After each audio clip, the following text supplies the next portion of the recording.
بسم اللہ الرحمن الرحیم۔ درباری ٹی وی پر آپ سب کو خوش آمدید کہتے ہیں۔ آج بھی میں اسکول سے لوٹی تو گھر پر ایک عورت ابا کے ساتھ بیٹھی باتیں کر رہی تھی۔ اس عورت کو میں نے پہلی مرتبہ نہیں دیکھا تھا، پہلے بھی کئی مرتبہ یہ عورت گھر پر آتی تھی، نہ جانے ابا کے ساتھ کیا باتیں کرتی، اور جیسے میں پاس سے گزرتی تو مجھے عجیب نظروں سے دیکھا کرتی تھی۔ میری عمر اس وقت صرف 11 سال تھی، بچی تھی، اس لیے کبھی کچھ سمجھ ہی نہ پائی۔ آج بھی میں پاس سے سلام کرتی گزری تو وہ عورت چہرے پر عجیب چمک لیے مجھے دیکھ رہی تھی۔ اس عورت کی آنکھوں میں اتنی کشش تھی کہ میں بھی اس کی آنکھوں میں دیکھنے لگی۔ ظاہرہ، اماں کی آواز سے میں ہوش کی دنیا میں واپس لوٹی اور ایک دم کچن کی طرف دوڑ لگاتی۔ میرے پیروں میں اس وقت ذرا برابر بھی لڑکھڑاہٹ نہیں تھی۔ اماں کے پاس گئی تو اماں کہنے لگی، کتنی مرتبہ سمجھایا ہے کہ جب تمہارے ابا کے پاس یہ عورت آئے تو وہاں مت جایا کر، کیوں نہیں سمجھتی تم؟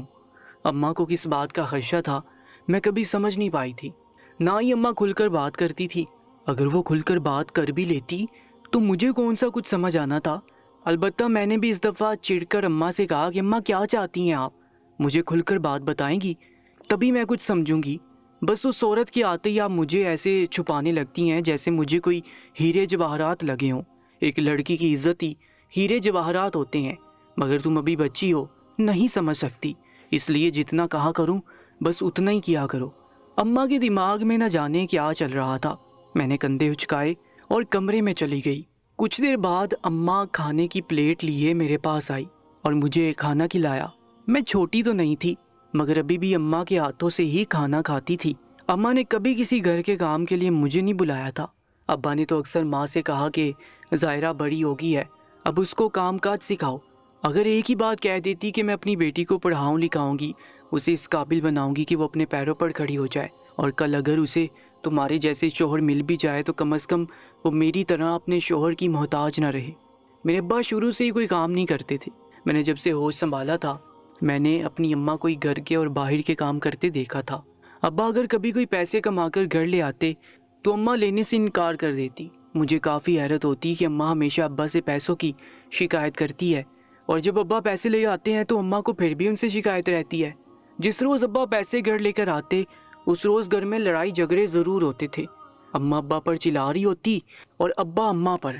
ایک روز ابا گھر پیسے لے کر آئے تو میں نے اماں کو کہا کہ اماں آج ابا کو انکار مت کرنا، 2 دن ہو گئے گھر پہ کچھ نہیں، بھوک سے تو میرا بھی برا حال ہے، تو ابا سے پیسے لے لینا۔ ہمیشہ ان سے لڑتی ہو کہ وہ پیسے نہیں لاتے، اور پھر جب وہ لے آتے ہیں تب بھی تم ان سے جھگڑتی ہو۔ تبھی اماں نے مجھے کہا کہ جو پیسے وہ لے کر آتا ہے نا، اس کا کھانا کھانے کی بجائے بہتر یہی ہے کہ میں تمہیں زہر کھلا دوں، کیونکہ تمہارے ابا حلال کے تو لا نہیں سکتے اور حرام میں تمہیں کھلانا نہیں چاہتی۔ آج تک میں نے تمہارے منہ میں کوئی بھی حرام نوالا نہیں جانے دیا، تو اب کیا اتنے برے دن آ گئے ہیں کہ میں تمہارے منہ میں حرام کھلا کھلا کے تمہارا پیٹ بھروں؟ میں ایسا ہرگز نہیں کروں گی۔ آج بھی اماں پلیٹ میں بے حد لذیذ کھانا ڈال کر لائی تھی۔ میں نے اماں سے پوچھا کہ اماں آج پیسے کہاں سے آئے؟ کل تو کھانے کے لیے پیسے نہیں تھے۔ تبھی اماں کہنے لگی کہ وہ ہماری پڑوس میں سریا بیگم ہے نا، انہوں نے 2 سوٹ سلوائے تھے، اس کے ہی پیسے دیے ہیں۔ میں نے خاموشی سے کھانا کھانا شروع کر دیا اور کھانا کھاتے ہی سو گئی۔ شام ہوئی تو میری آنکھ اماں اور ابا کی اونچی آوازوں سے کھلی۔ اماں اور ابا ایک دوسرے سے جھگڑنے میں مصروف تھے۔ میں نے دروازے کے پاس جا کر کان لگا کر باتیں سننا چاہی۔ تبھی اماں کی آواز آئی، یہ تم کیا کہہ رہے ہو؟ تمہاری بیٹی ابھی بہت چھوٹی ہے، وہ تو ابھی پورے 12 سال کی بھی نہیں ہوئی، گھر کا کوئی کام کاج اسے آتا نہیں، اور تم نے اتنا بڑا فیصلہ مجھ سے پوچھے بغیر کیسے کر لیا؟ میں اس کی ماں ہوں، اس کی زندگی میں پورا حق رکھتی ہوں، میں ہرگز بھی اس پر یہ ظلم نہیں ہونے دوں گی۔ وہ گھر کی ذمہ داریاں سنبھالنے کے قابل نہیں ہے۔ جو میرے ماں باپ نے میرے ساتھ کیا میں اپنی بیٹی کے ساتھ نہیں ہونے دوں گی۔ وہ مجھ پہ بوجھ نہیں ہے، اگر تم پہ بوجھ ہے تو تم ہمیں چھوڑ کے جا سکتے ہو۔ میں آنکھیں مسلتی ہوئی کمرے سے باہر نکلی۔ اس روز میں نے اماں کو اپنی خاطر لڑتے جھگڑتے دیکھا تھا، جس میں مجھے واقعی محسوس ہو رہا تھا کہ اماں میری خاطر لڑ رہی ہے، لیکن وجہ کیا تھی؟ ابا کا مطالبہ کیا تھا؟ میں نہیں جانتی تھی۔ میں کونے میں کھڑی اماں اور ابا کو دیکھ رہی تھی، تبھی کہنے لگے کہ یہ چھوٹی نہیں ہے، جوان ہو گئی ہے، اور تمہیں بھی تو اتنی مرتبہ سمجھایا ہے کہ اس کو گھر کے کام کاج سکھاؤ، اب میں زیادہ دیر اس کو گھر بٹھا کر نہیں رکھ سکتا۔ تبھی اماں کہنے لگی کہ میں اس کو کسی کے حوالے نہیں کروں گی، اگر تم سے ہماری ذمہ داری اٹھائی نہیں جا رہی تو تم چلے جاؤ یہاں سے، جہاں دل چاہتا ہے وہاں جاؤ، میری طرف سے تم آزاد ہو۔ اماں نے ایک بیٹی کی خاطر اپنے شوہر کو چھوڑنے کا فیصلہ کر لیا تھا، جس کا مطلب تھا کہ بات یقیناً کچھ بڑی ہے، اس لیے اماں اتنی بڑی بڑی بات کہہ رہی ہے۔ ابا نے آؤ دیکھا نہ تاؤ اور اماں کے چہرے پر تھپڑ رسید کر دیا۔ میں جھٹ سے اماں کے پاس گئی، اماں سے کہا اماں چھوڑ دو لڑائی، کس بات کی لڑائی ہے؟ ابا گھر چھوڑ کے چلے جائیں گے، پھر ہم کیا کریں گے؟ تبھی اماں کہنے لگی یہ ہمارے سر پر سوار ہو کر بھی کون سا ہمیں محفوظ کر رہا ہے؟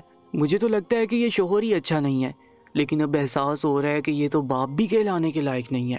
اس روز اماں اور ابا کی بہت لڑائی ہوئی۔ ابا گھر سے نکل گئے اور اماں روتے ہوئے مجھے کمرے میں لے آئی، مجھے بٹھا کر سمجھانے لگی کہ اگر کبھی بھی گھر پر موجود نہ ہوں میں اور تمہارے ابا تمہیں کہیں لے کر جانا چاہیں تو ان کو صاف انکار کر دینا، اگر زبردستی کریں تو بھاگ کر اپنے پڑوس سریا بیگم کے گھر چلی جانا، لیکن اپنے ابا کے ساتھ نہ جانا۔ شاید ہی کوئی عورت اپنی اولاد کو اپنے باپ سے زیادہ کسی اور کے ساتھ محفوظ سمجھتی ہوگی۔ مجھے حیرت بھی ہوئی کہ بھلا میرے باپ سے زیادہ بھی میرا کوئی محافظ ہو سکتا ہے، مگر اماں مجھے اس سے ہی چھپنے کا کہہ رہی تھی۔ نہ جانے ابا نے اماں کو کیا کہہ دیا تھا جو ہر وقت اتنا ڈری رہتی تھی۔ اس روز کے بعد اماں ہر وقت میرے ساتھ ساتھ رہتی، مجھے اپنے ساتھ ساتھ رکھتی تھی، مجھے خود سے الگ ہونے نہیں دیتی تھی۔ دن ایسے ہی گزرتے گئے اور میں 12 سال کی ہو گئی۔ اماں کی حالت آج کل کچھ ٹھیک نہیں تھی، اماں کی آنکھوں کے نیچے ہلکے پڑنے لگے تھے۔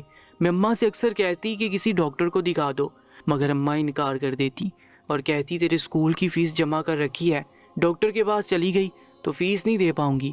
میں اماں کو سمجھاتی کہ میری تعلیم سے زیادہ آپ کی صحت ضروری ہے، مگر اماں میری کوئی بات نہ سنتی تھی، اور پھر ایسے ہی ماں کی صحت دن بہ دن ڈلتی گئی۔ ایک شام میں اماں کے پاس کچن میں جانے لگی، مگر سامنے کا منظر دیکھ کر میرے رونگٹے کھڑے ہو گئے، کیونکہ اماں زمین پر گری ہوئی تھی، بے ہوشی کی حالت میں تھی۔ میں بھاگ کر اماں کے پاس گئی اور ان کو ہلانے جلانے لگی، مگر اماں نے آنکھیں نہ کھولی۔ میں بہت گھبرا گئی تھی، گھر پہ ابا بھی نہیں تھے۔ میں جلدی سے اٹھی اور اپنی پڑوسن سریا آنٹی کو بلا لائی۔ سریا آنٹی نے جب اماں کو دیکھا تو وہ منہ پر کپڑا رکھے رونے لگی اور مجھے اپنے سینے کے ساتھ لگا لیا۔ مجھے کچھ سمجھ نہ آیا تو میں حیرت سے آنٹی کی طرف دیکھنے لگی۔ میں نے آنٹی سے پوچھا کہ کیا ہوا ہے، آپ ایسے رو کیوں رہی ہیں؟ اماں کو اٹھائے، ان کو ہسپتال لے کر جانا ہے، ان کی طبیعت ٹھیک نہیں ہے۔ تبھی آنٹی کہنے لگی اب اس کو ہسپتال لے کر جانے کی ضرورت نہیں ہے، یہ ہمیں ہمیشہ ہمیشہ کے لیے چھوڑ کر چلی گئی ہے۔ میں نے حیرت اور بے یقینی سے آنٹی کی طرف دیکھا۔ مجھے ابھی تک یقین نہیں آ رہا تھا کہ میرے اوپر کون سی قیامت ٹوٹ پڑی ہے۔ میں نے تو کبھی نہیں سوچا تھا کہ اماں کو ایسے کھو دوں گی، اس عظیم عورت کو کھو دوں گی جو میری حفاظت کے لیے اپنے شوہر تک سے لڑ پڑی تھی۔ ابا گھر لوٹے تو میں اماں کی ٹانگوں کے ساتھ چپک کر رونے لگی۔ ابا کو بتایا کہ اماں ہمیں چھوڑ کر چلی گئی ہیں، مگر ابا آگے سے خاموش رہے۔ ابا کو جیسے کوئی دکھ نہ تھا۔ اماں کے جانے کا غم مجھ پر پہاڑ بن کر ٹوٹا تھا۔ اماں کو گئے ابھی ہفتہ ہوا تھا جب ایک روز میں اپنے کمرے میں سو رہی تھی، جو مجھے اپنے کمرے میں کسی وجود کا احساس ہوا۔ اماں کے جانے کے بعد میں اکثر راتوں کو ڈر جایا کرتی تھی، ابھی بھی عجیب سا خوف محسوس ہو رہا تھا۔ میں نیند میں تھی تبھی جان نہ سکی کہ کمرے میں کون موجود ہے۔ کچھ دیر گزری تھی کہ ابا نے مجھے کاندھے سے جھنجھوڑ کر جگایا۔ میں اس افتاد کے لیے تیار نہیں تھی، اس لیے ہڑبڑا کر اٹھ بیٹھی۔ میں حیرانگی سے غائب دماغی سے ابا کو دیکھنے لگی۔ ابا نے میرا بازو پکڑ کے مجھے بستر سے اٹھایا اور بولے تیار ہو جا جلدی سے۔ میں نے سوالیہ نظروں سے ابا کی طرف دیکھا، تبھی ابا کہنے لگے ایسے کیا دیکھ رہی ہے؟ ساری زندگی اب تجھے سر پر بٹھا کر تو نہیں رکھ سکتا، کبھی نہ کبھی تو تجھے شادی کر کے جانا ہی ہوگا، ابھی اچھا رشتہ ہے، میں چاہتا ہوں کہ تیری شادی وہاں پر کر دوں۔ میں صرف 12 سال کی تھی جو مجھے دلہن کی طرح میک اپ کروایا گیا، مجھے تو کچھ سوچنے سمجھنے کا موقع ہی نہیں دیا گیا۔ اس وقت تو میرے ذہن میں یہ بھی نہیں تھا کہ مجھے اماں نے ابا سے بچنے کا کہا تھا، اگر وہ مجھے کسی اور کے ساتھ بھیجنے پر ضد کریں تو میں گھر سے بھاگ جاؤں۔ میں بہت بنی بیٹھی تھی جب ہماری پڑوسن میرا میک اپ کر رہی تھی اور ساتھ ہی ساتھ آنسو بھی بہا رہی تھی۔ یہ پڑوسن اماں کی بڑی اچھی سہیلی تھی، اماں کے ہر دکھ سکھ میں اماں کے ساتھ ساتھ رہی۔ میں انہیں ابھی بھی مسلسل دیکھ رہی تھی، تبھی انہوں نے مجھے اپنے گلے لگا لیا اور کہنے لگے بیٹا اب تجھے اپنی کمر باندھنی ہے، تجھے بہت لمبا سفر طے کرنا ہے۔ میں اس وقت کم عمر تھی، اس لیے پڑوسن کی بات سمجھ نہ پائی۔ کچھ دیر کے بعد ابا کمرے میں آئے اور مجھے اپنے ساتھ لے کے صحن میں ایک مولوی صاحب بیٹھے تھے جنہوں نے میرا نکاح پڑھایا تھا۔ میرا نکاح اس وقت ہوا جب مجھے نکاح کا اصلی مطلب ہی نہیں معلوم تھا۔ نکاح ہوا اور مجھے ایک پاگل انسان کے ساتھ بھیج دیا گیا۔ میں جس وقت گھر پہنچی تو میرا شوہر عجیب و غریب حرکتیں کر رہا تھا، مجھے اس سے خوف محسوس ہو رہا تھا۔ میری ساس مجھے کہنے لگی کہ پریشان نہ ہو، یہ تجھے کچھ نہیں کہے گا، اور ویسے بھی تجھے ہی تو اب اس کی دیکھ بھال کرنی ہے، آخر کو اس کی بیوی ہے، اس کو تو نہیں دیکھے گی تو کون دیکھے گا؟ میں ہونک بنی اپنی ساس کی طرف دیکھنے لگی۔ تھوڑی دیر گزری تھی جب ساس میری طرف دیکھنے لگی اور کہنے لگی، اب کیا یہاں پر ہی بت بنی بیٹھی رہے گی یا کوئی کام کاج بھی کرے گی؟ جا اٹھ، کچن میں بہت برتن دھونے والے پڑے ہیں، جا کر وہ دھو، پھر تجھے اپنے شوہر کے لیے کھانا بھی بنانا ہے۔ میں نے تو گھر پر کبھی کسی کام کو ہاتھ نہیں لگایا تھا، اماں نے کبھی مجھے کوئی کام کرنے نہیں دیا تھا، مگر میری قسمت میں شاید در در کی ٹھوکریں کھانا ہی لکھا تھا۔ مجھے انہوں نے جاتے ہی کچن میں برتن دھونے کے لیے بھیج دیا۔ سارے برتن دھونے کے بعد جب کچن میں نے صاف کر لیا تو میری ساس کچن میں آئی اور آ کے کہنے لگی کہ چلو اب اپنے شوہر کے لیے کھانا بھی بنا لو۔ مہمان آہستہ آہستہ کر کے جا چکے تھے۔ میں نے ساس سے کہا کہ مجھے کھانا بنانا نہیں آتا۔ تبھی ساس کہنے لگی کہ تیری ماں نے تجھے کچھ نہیں سکھایا؟ اپنی ماں کے ذکر پر میری آنکھیں بھر آئیں۔ میں نے سر جھکایا اور ان سے کہا کہ میں نے گھر پر کوئی کام نہیں کیا، کبھی میری ماں نے مجھے کبھی کوئی کام نہیں کرنے دیا تھا۔ میں تو بھی پڑھنا چاہتی تھی مگر ابا نے میری شادی کر دی۔ تبھی ساس کہنے لگی اب شادی ہو گئی ہے تو اب کچھ سیکھ لے، اور پھر ساس نے اپنی نگرانی میں مجھ سے سارا کھانا بنوایا۔ جب شام کو میں نے گھر جانے کی ضد کی تو ساس بولی اب تو یہیں پر رہے گی۔ مجھے اماں کی بہت یاد آ رہی تھی۔ بے شک ماں ایک گنا درخت ہوتا ہے جو اپنی اولاد کو ہمیشہ سایہ میں اثر کرتا ہے، دنیا کی دھوپ چھاؤں سے بچاتا ہے۔ جب تک میری ماں زندہ تھی کسی میں اتنی ہمت نہیں تھی کہ میری طرف انگلی بھی اٹھا سکے، اور آج ہر کوئی میرے سر پر سوار تھا۔ میری ساس نے مجھے میرے کمرے میں بھیج دیا جہاں میرا شوہر بچوں جیسی حرکتیں کر رہا تھا۔ اس کو دیکھ کر میں خوفزدہ ہونے لگی اور یوں میری زندگی دوزخ بن گئی، کیونکہ مجھے ساری زندگی ایسے شخص کے ساتھ گزارنی تھی جو دماغی طور پر آج بھی بچہ ہی تھا۔ ایک 12 سال کی لڑکی کو جب 30 سال کے ایسے مرد کے ساتھ بیاہ دیا جائے جو دماغی طور پر بس 4 سے 5 سال کا ہو، تو پھر ایک بچی کی زندگی بس عذاب ہی رہ جاتی ہے۔ میرا دل چاہ رہا تھا کہ میں وہاں سے بھاگ جاؤں۔ نہ جانے ابا نے کہاں پھینکا تھا مجھے، ابا نے نہ جانے مجھ سے کس بات کا بدلہ لیا تھا۔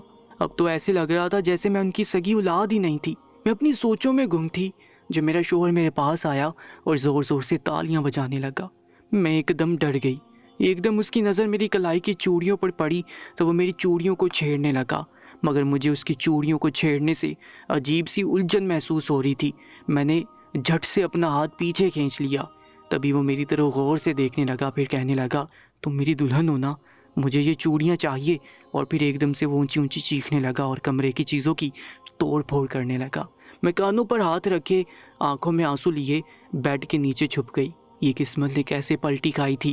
کیا میں اس سب کے قابل تھی جو میرے ساتھ یہ سب ہو رہا تھا؟ اتنی دیر میں دروازہ کھلا، میری ساس اور ان کی بہن کمرے میں داخل ہوئی۔ ساس نے جلدی سے میرے شوہر کو قابو کیا اور مجھے آوازیں دینے لگی۔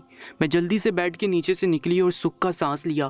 رونے کی وجہ سے میری ہچکیاں بند چکی تھیں، مگر مجھے یقین تھا کہ میری ساس مجھے اپنے سینے سے لگا لے گی، وہ سمجھ جائے گی کہ میں ڈر گئی تھی۔ میں ان کے پاس گئی اور جیسی ان کے ساتھ لگنے لگی میری ساس نے مجھے بازوؤں سے پکڑ کر خود سے دور کیا اور پھر ایک زوردار تماچا میرے منہ پر دے مارا۔ تھپڑ اتنی زور سے لگا تھا کہ میں ایک دم بوکھلا کر رہ گئی۔ مجھے امید نہیں تھی کہ میری ساس مجھ پر ہاتھ اٹھائیں گی۔ وہ غصے سے کہنے لگی نہ تمہیں میں نے اس کی دیکھ بھال کرنے کے لیے بھیجا تھا، نہ کہ اس کا نقصان کرنے کے لیے۔ تبھی میری ساس کی بہن نے مجھے تھام لیا اور ساس سے کہنے لگی اس کی عمر دیکھ اور یہ سب کیسے کرے گی؟ تجھے کچھ سوچ سمجھ کر شادی کرنی چاہیے تھی اپنے بیٹے کی۔ وہ چھوٹی سی لڑکی تمہارے بیٹے کو سنبھالنے کے قابل نہیں ہے، رحم کھاؤ اس پہ۔ میں ابھی بھی ہچکیوں کے ساتھ رو رہی تھی۔ تبھی میری ساس کے الفاظ نے میری زندگی ہلا کر رکھ دی تھی۔ جو میری ساس نے اپنی بہن کو بتایا کہ میرے ابا نے ان کے بیٹے سے میری شادی کے بدلے میں پیسے لیے ہیں، مجھے یقین نہیں آ رہا تھا کہ میرے ابا نے میرے ساتھ ایسا ظلم کیوں کیا۔ تبھی میری ساس نے مجھے بالوں سے پکڑ کر اپنی طرف کھینچا اور کہنے لگی کہ جلدی سے پورا کمرہ صاف کر، مجھے کمرے میں کوئی بھی بکھری ہوئی چیز نظر نہ آئے۔ میں صبح سے تھکی تو اب بھوک بھی لگنے لگی تھی، مگر کسی نے کھانے تک کا نہ پوچھا تھا۔ الٹا کاموں کی لمبی لسٹ میرے ہاتھ میں پکڑا دی تھی۔ میں ٹوٹے وجود اور زخمی روح کے ساتھ کمرہ صاف کرنے لگی۔ کمرہ صاف کرنے کے بعد میں بستر پر لیٹتے ہی سو گئی۔ تھکاوٹ اتنی تھی کہ میں نے کچھ کھایا پیا نہیں تھا اور سونے کے لیے لیٹ گئی۔ اگلی صبح میری آنکھ اپنے چہرے پر پڑنے والے پانی سے کھلی۔ میں ایک دم ہڑبڑا کے اٹھ بیٹھی۔ مجھے تو سمجھ ہی نہیں آ رہا تھا کہ میں کیا کروں۔ میں نے جیسے ہی آنکھیں کھولی تو سامنے میرا شوہر کھڑا تھا۔ میں ایک دم ڈر گئی اور اٹھ کے بیٹھ گئی۔ میں جانتی تھی کہ میرا شوہر اپنے ہوش میں نہیں ہے۔ میں نے اپنے شوہر کے ہاتھ سے خاموشی سے پانی کا جگ پکڑا اور ایک طرف رکھ دیا۔ تبھی وہ میرے پاس بیٹھ گئی اور بچوں کی طرح ضد کرنے لگی کہ میرے ساتھ کھیلو، میں صبح سے جاگ رہا ہوں مگر تم اٹھ ہی نہیں رہی۔ اماں کہہ رہی تھی کہ تم میری دوست ہو، تم میرے ساتھ کھیلا کرو گی۔ میں نے اپنے شوہر کی بات سن کے لمبا سانس کھینچا اور اس کی طرف غور سے دیکھنے لگی۔ وہ بہت خوبصورت تھا مگر نہ جانے اس کے ساتھ کیا حادثہ پیش آیا کہ وہ دماغی مریض بن گیا۔ مجھے بھی اس وقت ایک سہارے کی ضرورت تھی، اور جیسے وہ کہاوت ہے نا، ڈوبتے کو تنکے کا سہارا، میرے لیے اس وقت میرا شوہر تنکا ہی تھا۔ اس کے کندھے سے سر ٹکائے پھوٹ پھوٹ کر رونے لگی۔ وہ ایک دم ڈر گیا، مجھ سے دور ہو کر بیٹھ گیا۔ میں حیرانگی سے اپنے شوہر کی طرف دیکھنے لگی، تبھی وہ کہنے لگا، کیوں رو رہی ہو؟ میں نے تو تمہیں نہیں مارا، پھر کیوں رو رہی ہو؟ اس کی معصومیت سے سوال کرنے پر میرے چہرے پر پہلی مرتبہ مسکراہٹ آئی تھی۔ تبھی میں نے اپنے شوہر سے کہا کہ تم مجھے کبھی مارنا مت، ہم دونوں دوست بن کے رہیں گے۔ لیکن میں نہیں سمجھ پا رہی تھی کہ میری زندگی ایسے شخص کے ساتھ کیسے گزرے گی۔ تبھی وہ بھی اونچی اونچی رونے لگا۔ میں ایک دم بوکھلا گئی۔ اس سے پوچھا کہ تم کیوں رو رہے ہو؟ میرا شوہر کہنے لگا کہ مجھے بہت تیز بھوک لگی ہے۔ میں نے لمبا سانس کھینچا اور اس سے پہلے میں کمرے سے باہر نکلتی میری ساس کمرے میں داخل ہوئی، کہنے لگی، اٹھ گئی ہو مہارانی؟ اب اٹھ ہی گئی ہو تو باہر آ کر سب کے لیے ناشتہ بنا لو۔ میں جلدی سے بال سمیٹتے ہوئے سر پہ دوپٹہ سیدھا کیے کچن میں چلی گئی۔ میری ساس کی بہن وہاں پر ہی موجود تھی۔ تبھی وہ کہنے لگی، تم کچن میں کیا کر رہی ہو؟ باہر جا کر بیٹھو، میں تمہارے لیے ناشتہ لے کر آتی ہوں۔ میں نے مسکرا کر کہا کہ نہیں، میں ناشتہ خود بنا لوں گی، اور ویسے بھی اماں نے مجھے ناشتہ بنانے بھیجا ہے۔ تبھی وہ کہنے لگی کہ ٹھیک ہے، چلو آؤ مل کر ناشتہ بناتے ہیں۔ لیکن میں اکثر اماں کو کچن میں کھڑے ہو کر پراٹھے بناتے ہوئے دیکھتی تھی۔ تبھی میں نے بھی ویسے ہی پراٹھے بنانے کی کوشش کی۔ توے پہ تیل ہونے کی وجہ سے میں نے دھیان نہ دیا، اور پھر جیسے ہی روٹی میں نے توے پر ڈالی تو گرم گرم تیل میرے ہاتھ پر گر گیا۔ میری چیخیں پورے کچن میں گونج اٹھی۔ میری ساس بھاگتے ہوئے کچن میں آئی اور آ کر میرے چہرے پر تھپڑ رسید کر دیا، کہنے لگی، میرے گھر میں اتنا شور شرابہ مجھے بالکل پسند نہیں، اپنی آواز بند کر کے کام کرو۔ انہوں نے وہی میرا ہاتھ زور سے پکڑ رکھا تھا جس پر گرم گرم تیل گرا تھا۔ مجھے بہت تکلیف محسوس ہو رہی تھی، مگر سامنے شاید کوئی صفاق عورت تھی جس کو ذرا رتی برابر بھی مجھ پر ترس نہیں آ رہا تھا۔ وہ عورت کے نام پر دھبا تھی، کیونکہ عورت فطرتاً اتنی صفاق نہیں ہوتی۔ میری ساس نے میرا ہاتھ چھوڑا تو میں نے سکھ کا سانس لیا، آنکھوں سے آنسو ابھی بھی بہہ رہے تھے۔ تکلیف تھی جو روح تک پہنچ چکی تھی، مگر مجھے سب کچھ بھلا کر پھر سے ناشتہ بنانا تھا۔ ناشتہ بنانے کے بعد میں جیسے ہی کچن کے باہر ناشتہ لے کر گئی تو میری ساس نے ایک نیا آرڈر جاری کر دیا۔ تبھی کہنے لگی کہ واشنگ مشین میں کپڑے پڑے ہیں، ان سب کپڑوں کو دو، مگر ہاتھوں سے دھونا کیونکہ مشین خراب ہے۔ میری ساس کی بہن کہنے لگی کہ کل سے اس نے کچھ نہیں کھایا، اسے پہلے کھانا تو کھا لینے دو۔ اس بات پر میری ساس منہ بسوڑنے لگی۔ نہ جانے کیسے میرے شوہر کی نظر میرے ہاتھ پر پڑ گئی اور وہ ایک دم چیخنے لگا۔ میرے پاس آیا اور جلدی سے میرا ہاتھ تھام کر غور سے اس کو دیکھنے لگا۔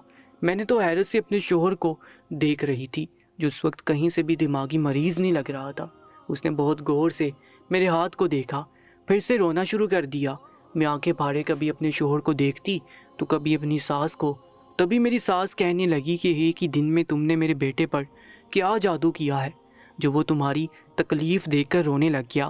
اب میں سمجھ گئی تھی کہ لازمی اب اس بات پر بھی میری شامت آنے والی تھی۔ میں نے خاموشی سے اپنا ہاتھ چھڑوایا اور کھانا کھانے بیٹھ گئی، مگر میرے شوہر نے جیسے ہی پہلا نوالا میرے منہ میں ڈالا تو اب کی مرتبہ میرا پورا وجود کانپنے لگ گیا تھا۔ میں نے اپنے شوہر کی طرف دیکھا تو وہ کہنے لگا، تمہارے ہاتھ پر چوٹ لگی ہے اور تم چھوٹی بچی ہو، تو میں تمہیں خود کھانا کھلا دوں گا۔ میں نے ساس کی طرف دیکھا تو وہ غصے سے مجھے ہی دیکھ رہی تھی۔ تبھی ایک کرخت آواز میں مجھے کہنے لگی، اٹھو یہاں سے اور جا کر کام کرو، رات کا کھانا تمہیں تمہارے کمرے میں مل جائے گا۔ میں سمجھ نہیں پا رہی تھی ساس کا دھوپ چھاؤں سا رویہ آخر وہ چاہتی کیا تھی۔ ان کو تو خوش ہونا چاہیے تھا کہ ان کا بیٹا میرے ساتھ اٹیچ ہو رہا ہے، مگر وہ جب اپنے بیٹے کو میرے پاس دیکھتی تو وہ آگ بگولا ہو جاتی۔ مجھے ابھی تک اس بات کی سمجھ نہیں آئی تھی کہ ساس آخر ایسا کیوں کرتی ہے۔ میں خاموشی سے اپنی جگہ سے اٹھی اور کپڑے دھونے باہر چلی گئی۔ کپڑے دھوتے دھوتے مجھے شام ہو گئی، میرے ہاتھ میں شدید درد تھا۔ تبھی ساس کی بہن آئی اور آ کر کہنے لگی، چھوڑ دو، بس کرو، باقی سب کل کر لینا، ابھی اٹھو اور کچھ کھا لو۔ میں نے نام میں سر ہلایا اور کہا کہ اگر میں واپس سب کے ساتھ بیٹھ کے کھاؤں گی تو اماں غصہ ہوں گی۔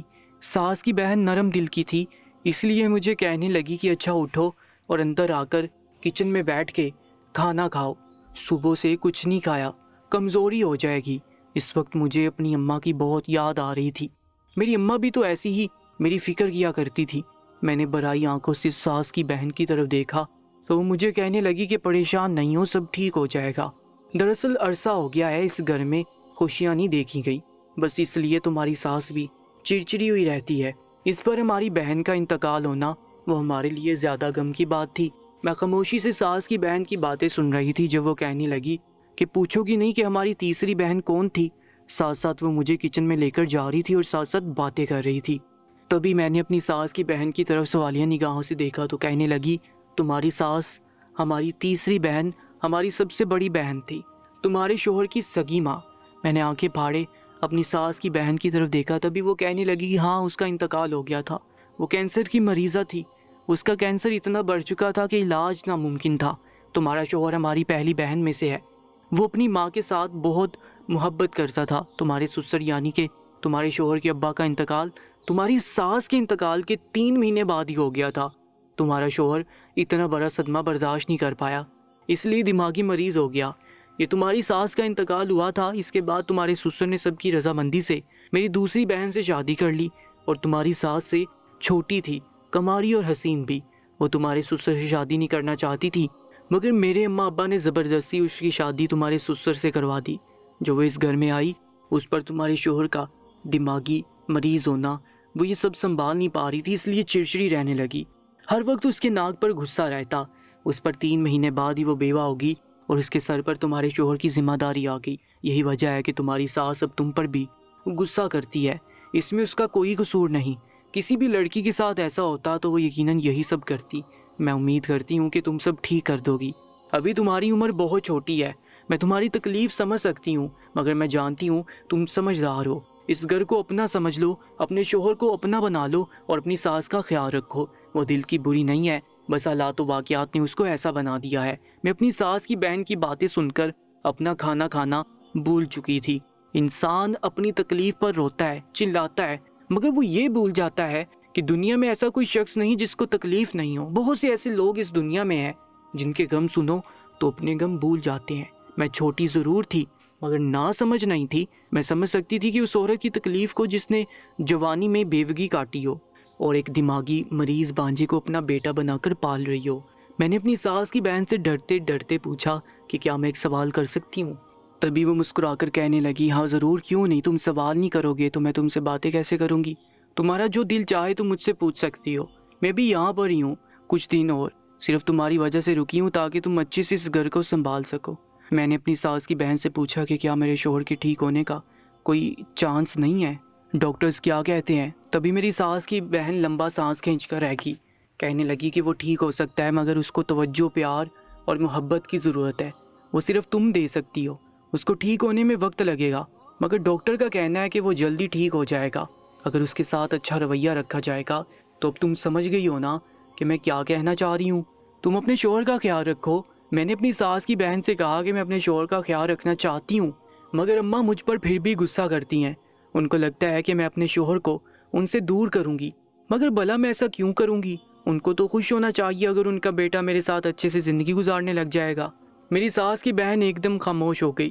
مجھے ایسا لگ رہا تھا جیسے ابھی بھی وہ کچھ چھپا رہی ہے۔ میں نے اپنی ساس کی بہن سے کہا کہ آپ خاموش کیوں ہو گئی ہو؟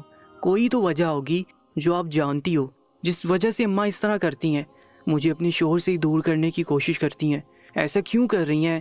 تبھی میری ساس کی بہن مسکرا کر کہنے لگی، دراصل بچپن سے پالا ہے نا اس کو، تو فطرتاً وہ ڈرتی ہیں کہ وہ اپنا بیٹا نہ کھو دے، اور کوئی وجہ نہیں ہے۔ تم ابھی چھوٹی ہو نا، اس لیے اس بات کو سمجھ نہیں سکتی، جب بڑی ہو جاؤ گی تو اندازہ ہو جائے گا۔ اور پھر ہر چیز وقت مانگتی ہے، وقت سے پہلے کچھ بھی ٹھیک نہیں ہو سکتا۔ تم کوشش جاری رکھو، مجھے امید ہے کہ تم اس گھر کو سنوار لو گی، اس گھر کے لوگوں کو ٹھیک کر لو گی۔ میں لمبا سانس کھینچ کر رہ گئی۔ میں جانتی تھی یہ میرے لیے اتنا آسان مرحلہ نہیں ہوگا، مگر مجھے کچھ تو کرنا ہی تھا۔ اب اس گھر کو اپنا بھی تو بنانا تھا۔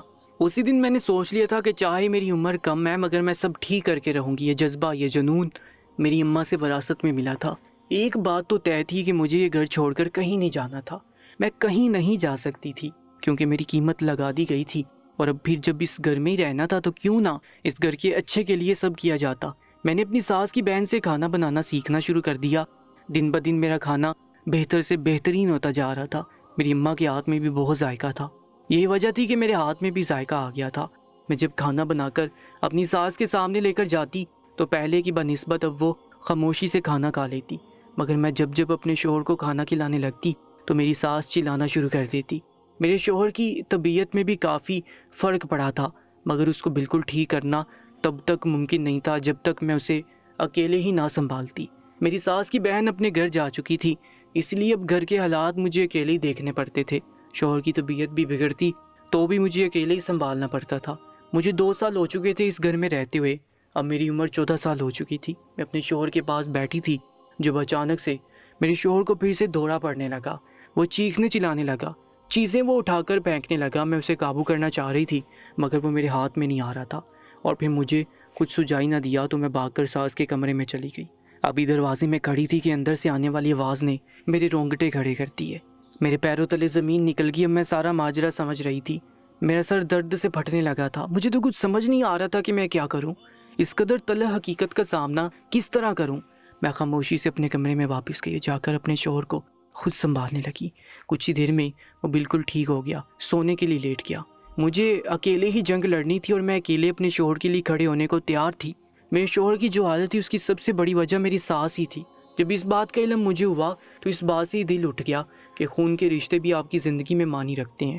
یہ لوگ صرف لالچی ہوتے ہیں، ان کو کسی کی زندگی سے کوئی فرق نہیں پڑتا۔ اب مجھے سمجھ آئی تھی کہ میری ساس نے مجھ جیسی چھوٹی عمر کی لڑکی سے ہی اپنے دماغی مریض بیٹے کی شادی کیوں کی تھی۔ میری ساس کے دل میں جو لالچ تھا اس کو سمجھنے کے لیے سمجھدار لڑکی کا ہونا بہت ضروری تھا، مگر میں تو معصوم اور چھوٹی تھی، اسی لیے وہ یہ کھیل بآسانی کھیل گئی تھی، مگر اب میں مزید ایسا ہونے نہیں دے سکتی تھی۔